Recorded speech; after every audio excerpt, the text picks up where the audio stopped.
Thank you. Honorable Rev KRJ Meshoe.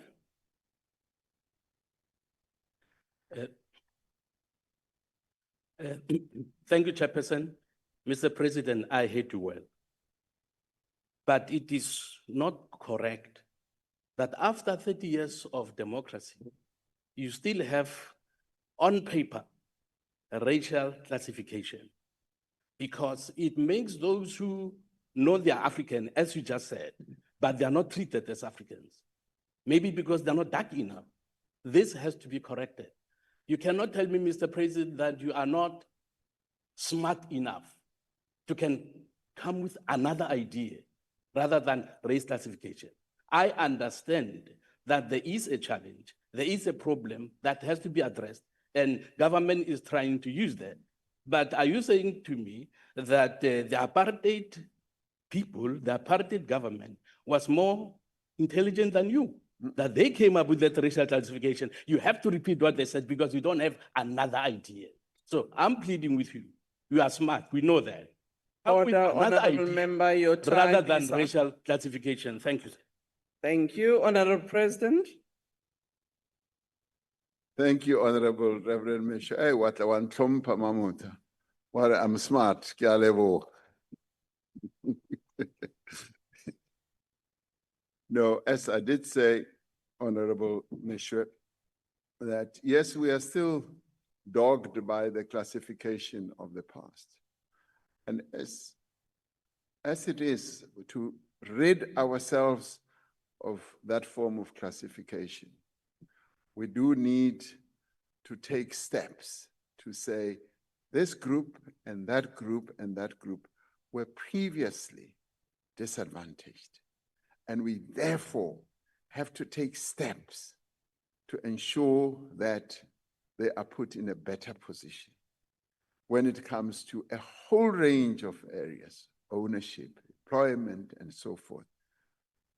Because if we don't do that, then it basically means that we are accepting that everything is equalized when we know very well that it isn't. And there are those who would say that, you know, you should no longer talk about what happened in the past. Forget what happened in the past, we must move on.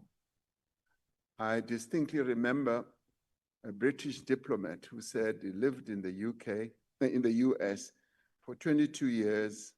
When I was on the state visit to the UK, he was an ambassador, part of the team that was chaperoning us.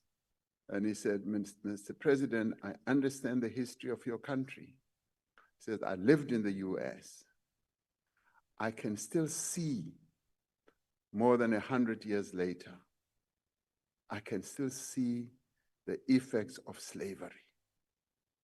And it is therefore, he said, important that, yes, even the US government needs to take steps to make sure that it rids the United States of the effects of slavery. Because he says, I lived there for 22 years and I could see it every day. So those who would say, forget about apartheid, it was a bad dream.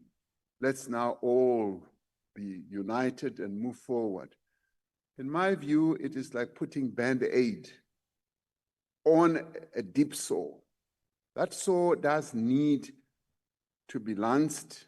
It needs to be properly repaired, and to repair it, you need to go to the depth of it and be able to do major repair work. And to do major repair work, you've got to name everything for what it is.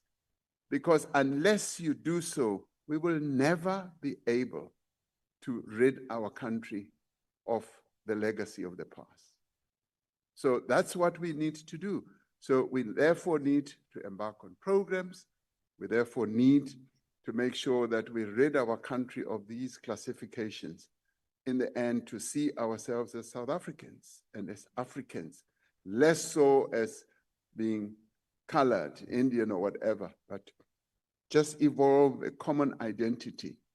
We can only do so by dealing with what caused the problem. Thank you.